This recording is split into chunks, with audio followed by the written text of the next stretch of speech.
한 해의 마지막 주일입니다. 지난 크리스마스에는 온 가족이 함께 드리는 성탄 예배를 했는데 만 3살부터 예배를 드리니까 너무 재밌더라고요. 저는 아이들이 여기저기서 좀 뛰고 떠들고 그게 너무너무 좋아요. 우리에게 가정을 허락하신 하나님께 감사드리고 많은 일들이 있었지만 한 해를 은혜로 인도해 주신 하나님께 감사하고 또 새해를 은혜로 인도해 주실 하나님께 미리 감사했으면 좋겠습니다. 우리 하나님께 감사의 박수 올려드리면 좋겠습니다.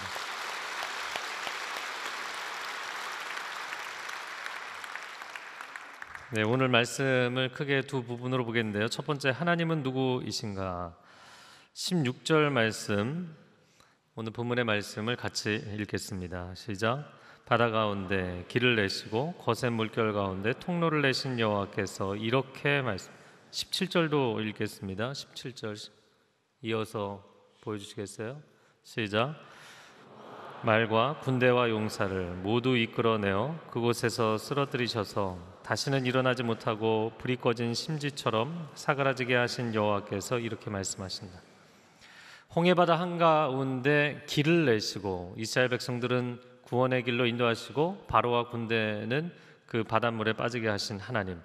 하나님은 전능하신 하나님이십니다. 누가 그런 일을 할 수 있겠는가? 다른 그 어떤 신이 그런 일을 모방하겠는가? 그래서 우리는 하나님을 전능하신 하나님, The Almighty God, 하나님은 전능자이시다라고 인지하고 고백하는 것입니다. 그렇다면 그 하나님의 전능성, 그 하나님의 능력이 우리에게는 어떤 의미를 갖고 있는가? 여러분 혹시 이런 경험 해보신 적이 있는지 모르겠어요. 마트에서 물건 사러 갈 일이 있어 갔는데 꼬마 아이가 과자를 들고 와서 아저씨 저 이거 사주세요. 근데 그 아이가 내민 과자가 비싼 것도 아니고 아이가 앙증맞게 요청을 한단 말이죠. 그러면 내가 과자를 사줄 능력도 있고 이 아이를 사랑스러운 아이를 축복해 줄 마음도 있어요. 하지만 그런 상황에서 90% 이상 아마 이렇게 반응할 겁니다. 즉각적으로 너 아빠 엄마 어디 계시니? 이렇게 묻겠죠. 왜 그럴까요?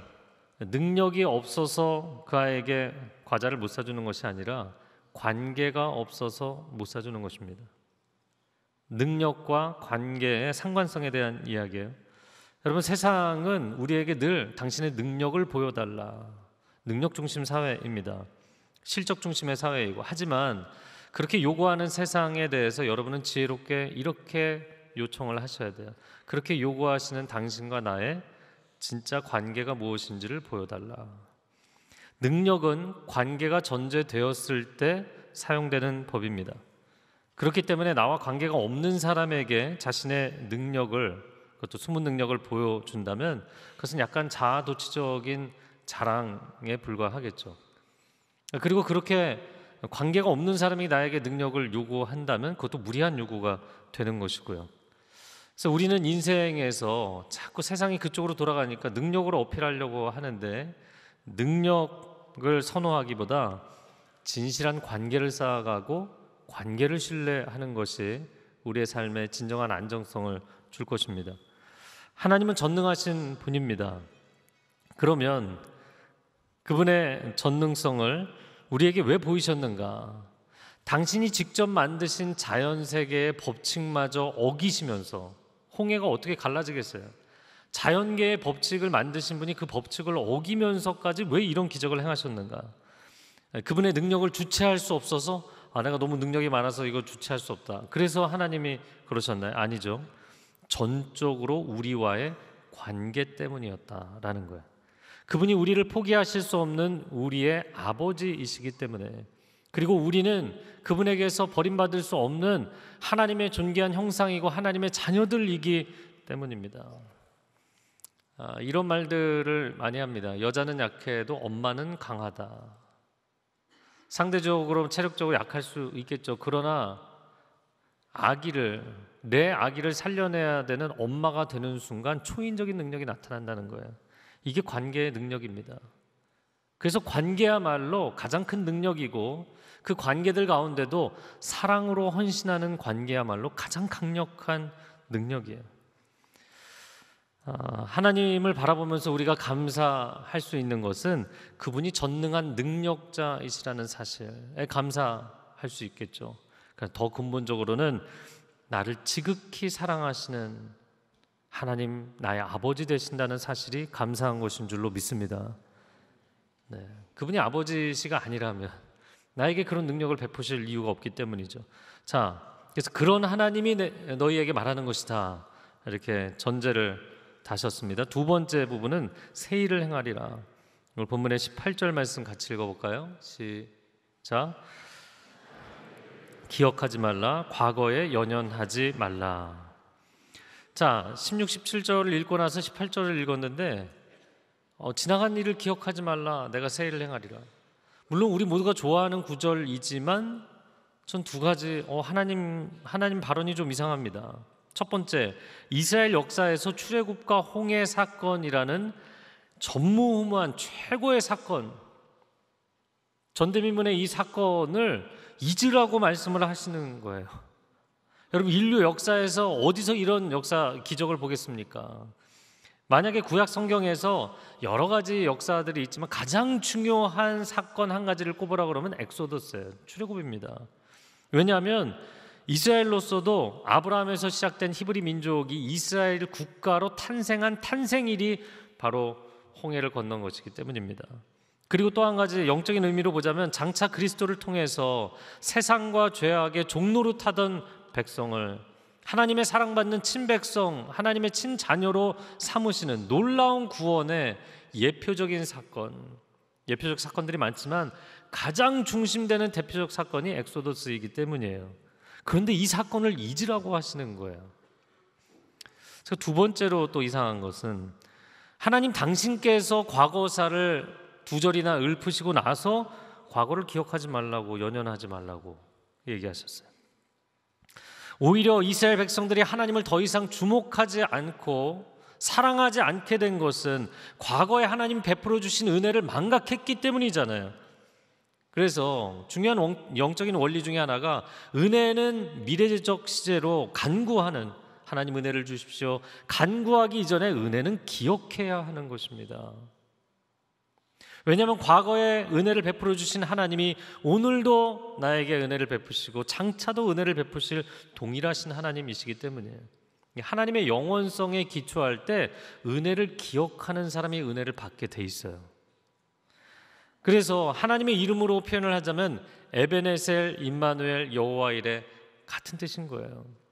여기까지 나를 인도하신 하나님 에베네셀, 그 하나님이 오늘도 나와 함께 하시는 임마누엘 되시고 그분이 나의 미래에 가장 선한 일을 예비하시는 여호와 이레가 되시는 줄로 믿습니다. 그러므로 여러분, 은혜는 과거의 추억이 아니에요. 그 베풀어 주시는 은혜 베푸신 하나님을 기억하고 현재적으로 감사하는 사람은 오늘도 내일도 그 은혜를 맛볼 줄로 믿습니다. 그러면 하나님께서 왜 이런 이상한 이야기를 갑자기 하셨는가? 너희에게 출애굽의 기적과 구원은 과거의 추억이 되어버렸구나. 앨범 속에 빛바랜 사진으로 전락해버렸구나. 너희에게는 더 이상 하나님에 대한 기대감이 없구나. 그렇다면 내가 출애굽의 기적, 너희가 과거에 기억하는 최고의 은혜의 기적, 그 기적보다도 더 놀라운 기적을 베풀어서 너희에게 보여주겠다. 은혜는 기억하는 것일 뿐만 아니라 기대하는 것이라는 것을, 너희가 나에 대한 기대감이 회복될 수 있도록 내가 노력하겠다. 내가 전능자일 뿐만 아니라 너희를 사랑하는 너희의 영혼의 아버지 하나님인 것을 알게 해주겠다. 하나님의 사랑의 의지적인 표현이신 거죠.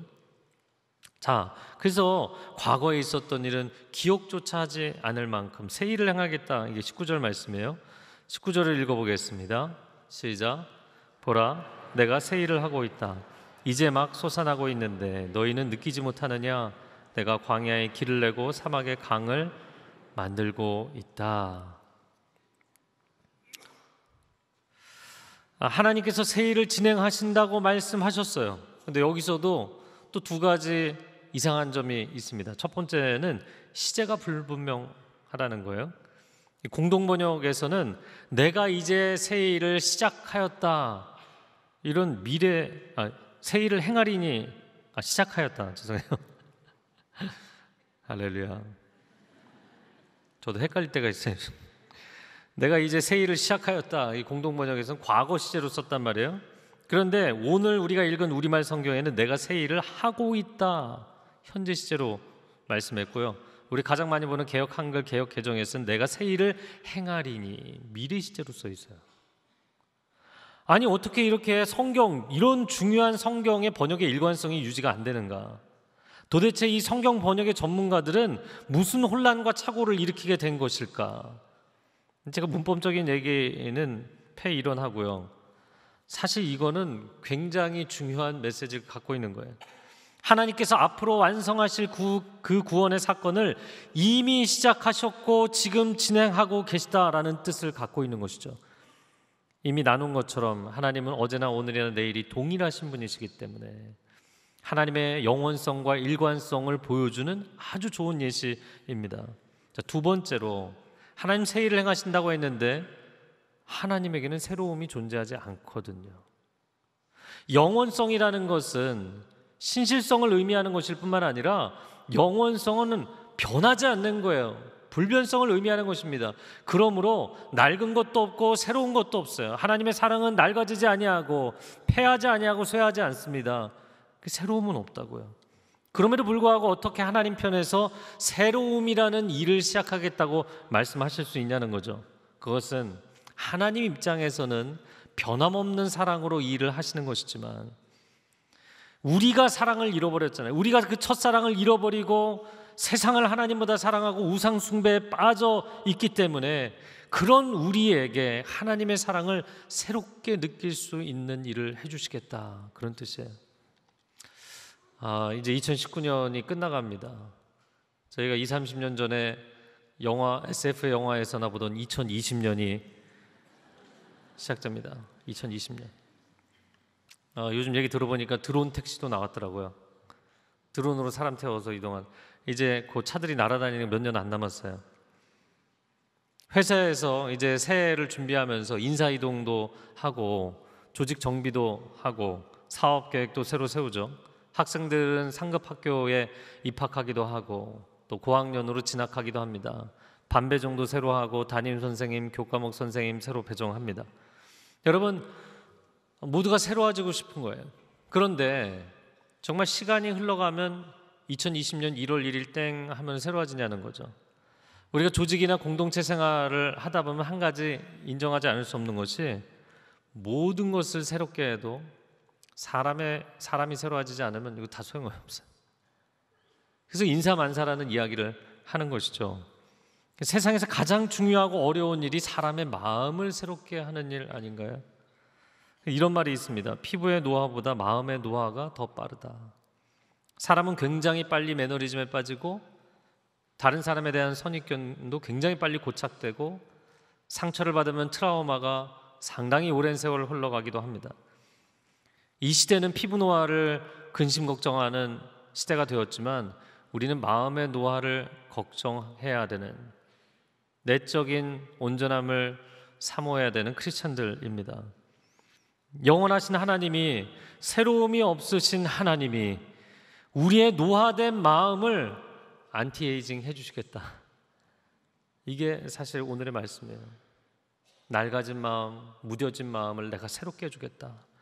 더 이상 하나님을 기대하지 않고 더 이상 하나님을 사모하지 않는 굳어진 마음 가운데서 군사를 제거하고 새살이 돋아나도록 만들어주겠다. 할렐루야. 그래서 하나님의 임재 가운데 있으면 뭐가 감사하냐면 하나님은 영원이고 나는 시간이니까 만날 수 없을 것 같잖아요. 근데 그 영원성이 자꾸 매너리즘으로 축축 처지는 우리의 마음을 끌어올리시는 거예요. 하나님의 영원성과 같이 갈 수 있도록.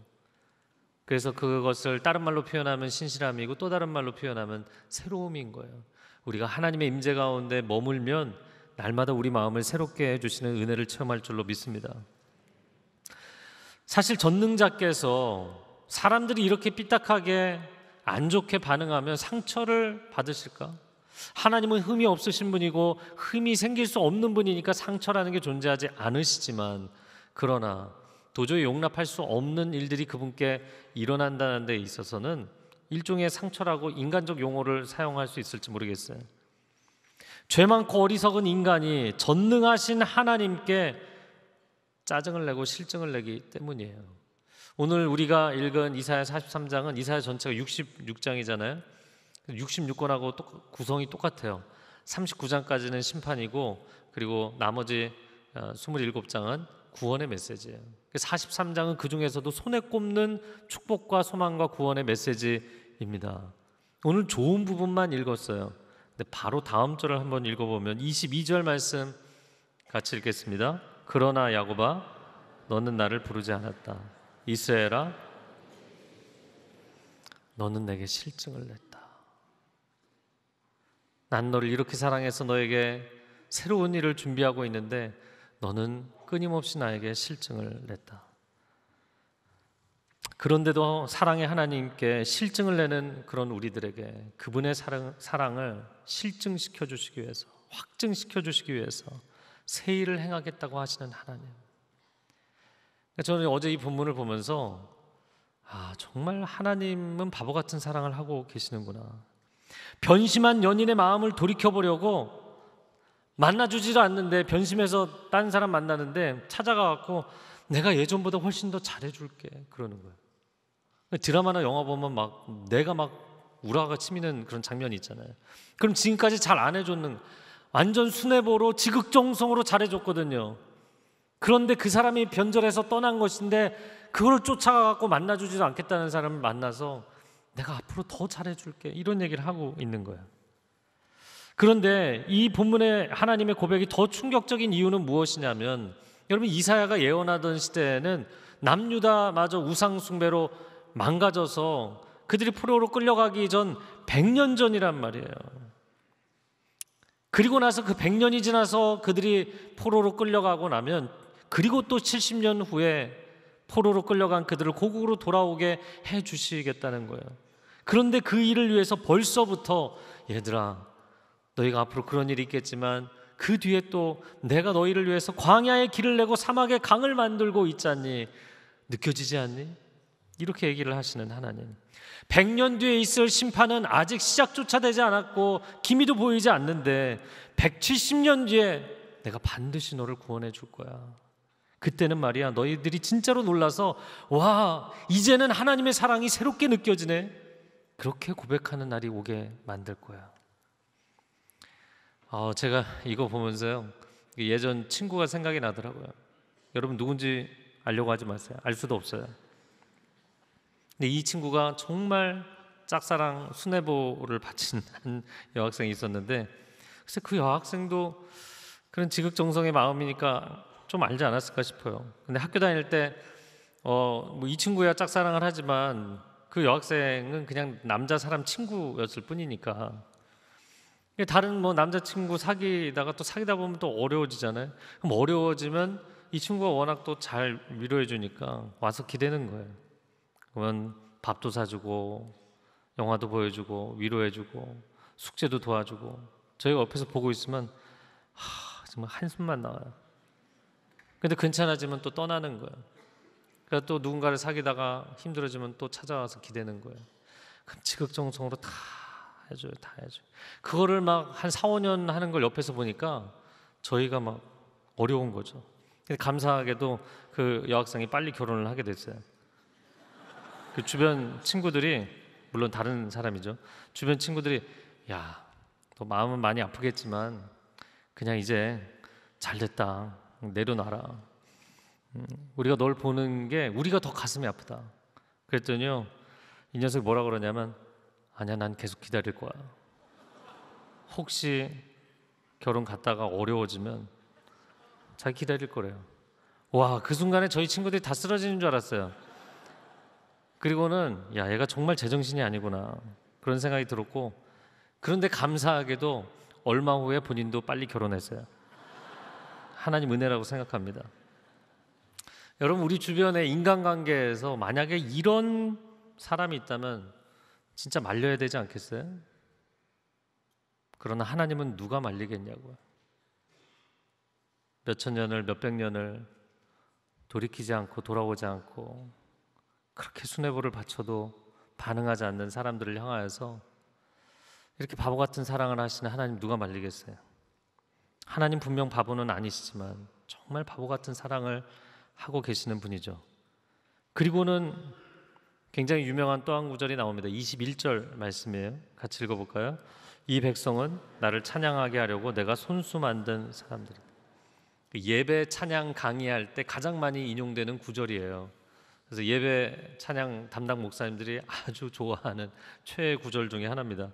하지만 예배에 대해서나 하나님에 대해서 좀 삐딱한 마음을 가진 사람이라면 아니 뭐 인간이 하나님 즐겁게 해드리는 장식품 뭐 피규어나 장난감이냐, 이거 너무 자기적이지 않냐, 하나님 앞에서 반짝반짝 이거 하라고 만들어 놓으신 거냐. 여러분, 그러나 그건 큰 오해입니다. 이 문맥 전체를 보세요. 저는 어제 이 말씀 묵상하면서 굉장히 공감이 되고 마음이 뭉클을 하더라고요. 이런 말씀이신 거예요. 너희가 나에게 실증을 내고 있는데 나는 아직 포기할 수 없다. 그래서 출애굽보다 더 놀라운 일을 보여줄 거야. 너희가 쇠고랑을 차고 포로로 끌려가서 극심한 고통 가운데 있을 때 기적적으로 출애굽보다 더 놀라운 기적으로 너희를 고국으로 돌아오게 해줄 거야. 그러면 너희들은 와, 역시 우리 하나님이시구나. 그렇게 나를 찬양하겠지. 그렇게 나를 칭찬하겠지. 그렇게 너희들이 다시 나를 사랑하고 찬양하고 칭찬해 준다면 나는 너무 행복할 것 같아. 그런 말씀을 하고 계시는 거예요. 여러분, 찬양, praise라는 단어가 칭찬한다라는 뜻이거든요. 그래서 윗사람이 아랫사람에게 하면 칭찬이고 아랫사람이 윗사람에게 하면 칭송이고 인간이 하나님께 하면 찬양이죠. 칭찬은 고래도 춤추게 합니다. 사람들도 춤추게 합니다. 근데 놀랍게도 칭찬은 하나님도 춤추게 합니다. 역시 하나님 최고세요. 역시 하나님이 최고세요. 그 하나님을 찬양하는 그날 하나님이 그래, 그래서 내가 너를 지었지. 최근에 저희 둘째가 중학교 2학년 됐어요. 사춘기에 뭐 절정을 달리고 있습니다. 그 뭐 북한군이 중학교 2학년 때문에 못 내려온다는 거잖아요. 근데 저희 둘째가 최근에 어떤 설문지를 받았는데 첫 번째 질문이 이거예요. 당신의 인생에서 가장 큰 영향을 미친 사람은? 당신의 인생에 가장 중요한 사람은? 이거 주저함 없이 아빠 딱 쓰더라고요. 그래서 옆에서 보면서 내색은 안 했지만 너무 감동을 받았어요. 근데 뭐 잠시 뒤에 뭔가 깨달았는지 그리고 옆에 콧말을 찍고 형 이렇게 쓰더라고요. 얘가 요즘 이제 형이 4살 차이인데 형을 보면 뭐 사랑과 존경심이 충만해요. 이렇게 바라보는. 그러더니 자기 입으로 그러더라고요. 역시 내가 형을 참 무척 좋아하고 존경하지. 그러더니 순간 지우개를 들고 아빠를 지우는 거예요. 야, 이건 아니잖아. 그래서 제가 아들을 잘 설득했어요. 그래, 지금 이 순간에는 그렇지만 지금까지. 그래서 아들을 잘 설득해서 그 옆에 다시 아빠를 붙여줬어요. 여러분, 아들이 내 인생에 가장 중요한 영향을 미친 사람, 중요한 사람, 아빠를 썼다가 지웠다가 다시 끼워준 그 짧은 1분, 근데 전혀 섭섭하지 않고 너무너무 고맙고 그냥 사랑스러운 거예요. 이게 자식을 향한 부모의 바보 같은 사랑이죠. 그렇지 않나요? 여러분, 자녀가 당신이 가장 존경하는 인물은 누구입니까? 근데 만약에 아빠, 엄마라고 대답을 해보세요. 야, 그럼 뭐 인생 성공한 거죠. 최고의 칭찬과 영광 아니겠습니까? 자식은 부모의 사랑에 목말라 하지 않아도 부모는 쏟아 부어 줍니다. 근데 부모는 자식이 건성건성 뭐 사랑한다는 표현도 잘 안 하고 대답도 건성건성해도 평생 자식의 사랑에 목말라 하고 그냥 한번 이름 써줬다 지웠다 붙여준 것만으로도 감동하고, 참 아이러니한 거죠. 이게 하나님과 우리의 관계라는 거예요. 우리는 상상할 수 없는 사랑을 하나님 쏟아부어 주시는데 우리는 그분에게 실증났다, 뭐 이렇게 계속 살아야 돼, 뭐 단순하다, 지루하다 그렇게 반응해도 하나님은 다시 우리 마음 새롭게 해서 그분을 찬양하고 사랑한다고 고백하는 얘기를 한마디라도 듣고 싶으신 거예요. 이런 말 있죠. 요즘 젊은이들이 볼매, 볼수록 매력적이다. 하나님은 우리를 보실 때 너는 볼매야, 너는 볼수록 사랑스러워. 도대체 하나님 왜 그렇게 생각하실까? 이렇게 죄가 많고 사고치는 인생을 향해.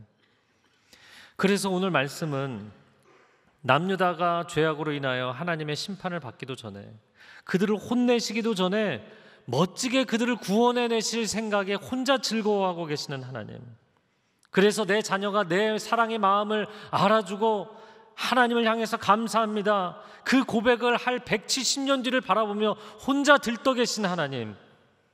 근데 그 하나님 어제 묵상하면서 눈물 나게 감사하기도 하고 죄송하기도 하고 마음이 숙연해지더라고요.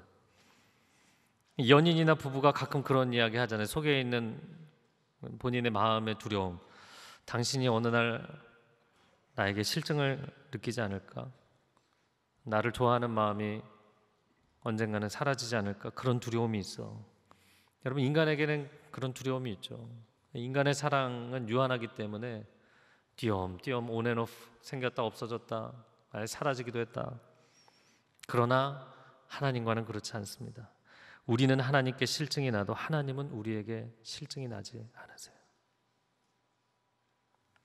제가 청년부 담당할 때 연애 상담, 결혼 상담 많이 했어요. 요즘은 부부 상담 많이 하죠. 근데 뭔가 관계가 어려워지면요, 찾아오는 거예요. 근데 주로 이럴 때는 한쪽만 찾아오죠. 상대방에 대한 마음의 어려움. 목사님, 저희가 이 관계를 지속해야 되나요? 그럴 때마다 제가 항상 똑같은 답변을 드려요. 그런 어려운 질문을 왜 나한테 하니? 정답은 본인들이 알고 있는 거야. 왜냐하면 사랑은 사랑의 분량만큼 가는 것이거든. 인생에 난관이 있고 어려움이 있고 상대가 나를 실망시키고 그렇게 한다 할지라도 사랑의 분량이 그 어려움보다 수위가 높으면 그냥 흘러가는 것이고, 그 어려움과 난관이 사랑의 분량보다 더 높으면 못 흘러가는 거다. 거기서 멈추는 거다. 절대로 부부간의 관계도 그렇고 연인 관계도 그렇고 고난과 어려움 때문에 헤어지지 않는다. 사랑의 분량이 미달해서 헤어지는 것이다. 여러분, 관계 법칙이 하나 있습니다. 연인이나 부부관계에서 한 사람이 지금 개인 상황이 어려운 거예요. 재정이 어렵다거나 건강이 어렵다거나 신앙이 어려워졌다거나 가정 상황이 어려워졌다거나 여러 가지 어려움이 있을 수 있잖아요. 그래도 다른 한 사람이 마음이 행복하고 건강하고 충만하면 그 사람 지탱해 줄 수 있어요. 하지만 둘 다 상황이 어려워지면 서로가 마음이 너무 받아줄 수 있는 마음이 안 되는 거예요. 그러니까 서로를 용납해 주지 못하고 계속 관계가 빡빡해지고 결국에는 파국으로 가는 경우가 많습니다. 그래서 인간관계에는 참 여러 가지 변수가 있는 거예요. 그러나 우리가 영적으로 보자면 걱정하지 않아도 되는 것은, 우리가 아무리 인생에서 절망하고 실패하고 많은 죄를 저질러도 사랑의 하나님은 당신을 끝까지 품어주신다는 거예요. 왜냐하면 사랑은 사랑의 분량만큼 가는 것인데 하나님의 사랑에는 마지노선이 없거든요. 한계가 없거든요. 그러니까 우리가 무슨 죄를 져도 마치 산봉우리가 아무리 높아도 하늘을 위를 찌를 수 없잖아요. 하늘이 늘 덮고 계시고 품고 계신 것처럼. 할렐루야. 우리가 애송하는 시편 23편 1절 말씀 한번 읽어볼까요? 시작. 여호와는 나의 목자시다. 네, 너무나 좋은 말씀이죠. 2020년 우리를 가장 사랑하시는 우리의 목자 되시고 아버지 되시는 하나님을 잘 따라가시기를 주님의 이름으로 축복합니다. 다만 설교가 아직 안 끝났고요. 다만 성경을 읽으실 때 1절이 마음에 들어도 2, 3, 4, 5절도 읽으셔야 돼요. 나를 가장 사랑하시는 그 목자 되신 주님을, 양은 시력이 1m밖에 안 되기 때문에 당연히 목자만 따라가야죠. 그러면 항상 초장과 물가로만 인도하실까요? 3절, 4절, 5절을 보면 어디도 나오나요? 사망의 음침한 골짜기로도 가고 원수들이 버티고 있는 전쟁터로도 갑니다. 2020년 우리 앞에 무슨 일들이 일어날지 우리는 알지 못합니다. 그러나 그냥 우리는 주님을 따라가는 거예요. 그런데 시편 23편 말씀, 오늘 본문의 말씀처럼 앞에 어려운 일이 놓여 있을 수도 있어요. 그러면 우리는 하나님 원망하죠. 근시안적이기 때문에 왜 나를 이 골짜기에, 왜 나를 원수 앞에 데리고 오셨습니까? 왜 그러실까요? 결국에는 이 길을 지나가야만 다시 푸른 초장과 쉴만한 물가가 나오기 때문이에요. 목자는 결코 그것이 마지막 종착지로 데려가지 않습니다. 목자는 나를 살리기 위해서 그 길로 인도하는 것입니다. 하나님을 신뢰하며 나아가야죠. 미래에 어떤 어려움이 올까 두려워하지 마세요. 오늘 말씀을 저는 보면서 감사한 것은, 야, 미래에 큰 어려움이 와도 나는 거기에 미리 가서 너를 구원할 완벽한 계획을 세워놓을 거야. 할렐루야. 2020년 무슨 일이 일어나도 하나님이 우리를 구원하시겠다. 약속이죠. 저를 한번 따라해 보시겠어요? 사랑에 빠지면 약속을 하게 된다. 그래서 누군가에게 사랑에 빠지면 내가 너를 영원히 사랑할 거야, 너를 행복하게 해줄 거야, 너를 기쁘게 해줄 거야, 뭐 이런 약속들을 시키지 않아도 하게 되잖아요. 그래서요, 하나님은 성경에 약속을 남발하셨어요. 엄청나게 많은 약속을 하셨어요. 누가 시키지 않은 거예요. 하나님 다 하신 거예요. 여러분 그냥 다 땡큐하고 받아들이시기만 하면 돼요. 성경이 언약서가 된 이유는 그분이 사랑의 하나님이시기 때문이에요. 뭐 나야 하나님이 좋다고 나를 쫓아다니니까 뭐 손해 볼 거 없지 않겠어요? 그런데 정말 그렇게 가만히 있으면 손해를 보지 않을까요? 사랑만 받고 난 사랑하지 않고, 헌신적인 순애보만 받고 나는 헌신하지 않으면, 그러다가 정말 상대방을 헌신짝처럼 내버리면 그럼 그 사람의 존재 자체가 너무나 가벼워지고, 그 사람이 그 누구도 진정으로 사랑할 수 있는 사랑의 능력 자체를 상실하게 되는 것이죠. 하나님은 우리를 정말 순애보의 바보 같은 사랑으로 사랑하십니다. 우리도 그분을 사랑하는 결단이 필요한데, 제가 마지막으로 가장 존경하는 제가 개인적으로 가장 존경하는 신앙인물 이야기를 소개해드리겠습니다. 18세기 영국, 유럽 신대륙, 당시의 미 신대륙을 돌아다니면서 교통도 불편한 그 시대에 복음 전도를 했는데 너무너무 이 부흥을 일으킨 조지 윌필드라는 인물입니다. 너무 부흥이 되니까 그 사람들, 회중들을 담을 공간이 없었어요. 건물이 없어서 야외에서 집회를 했습니다. 주로 공식적으로는 3만 명, 비공식적으로는 6만 명, 마이크가 없던 시절에 웅변으로 설교했어요. 그러니까 온몸을 울려서 설교를 하면 그게 들로 산으로 메아리 쳐서 사람들이 그 메시지를 듣는 거예요. 그가 그렇게 다니면서 하루 6번씩 설교를 했어요. 노새를 타고 다니며 하루 6번씩 설교하다가 진이 빠져서 죽었어요. 55세, 너무 힘든데 마지막 설교를 하고 침상에 누워서 진이 빠져서 죽었어요. 그가 노년에 남긴 말이 있습니다. 저는 하나님의 일로 몸이 피곤하기는 해도 하나님의 일로 저의 마음이 실증나지는 않았습니다. 너무나 쉽게 하나님께 실증을 내는 우리의 신앙. 하나님께 저는 실증나지 않았습니다. 이 고백을 들으시고 하나님이 얼마나 감격하셨을까. 이 마음의 고백으로 새해를 맞이하시기를 주님의 이름으로 축복합니다. 함께 기도하겠습니다.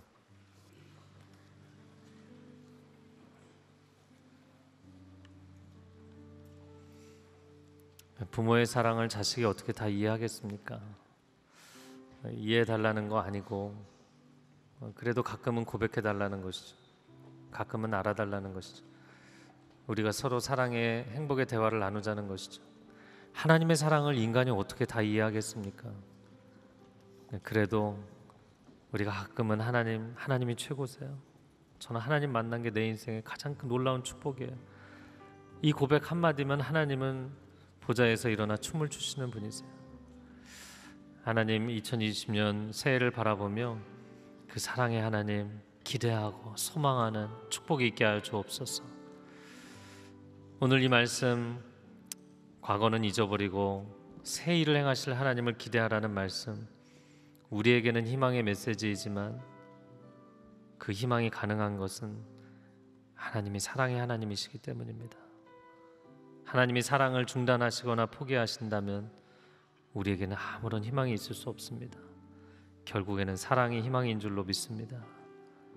가족을 서로 사랑하고 하나님 뜨겁게 사랑하는, 나의 일터를 사랑하고 부르심의 자리를 사랑하는 하나님의 사람들 되게 하여 주시옵소서.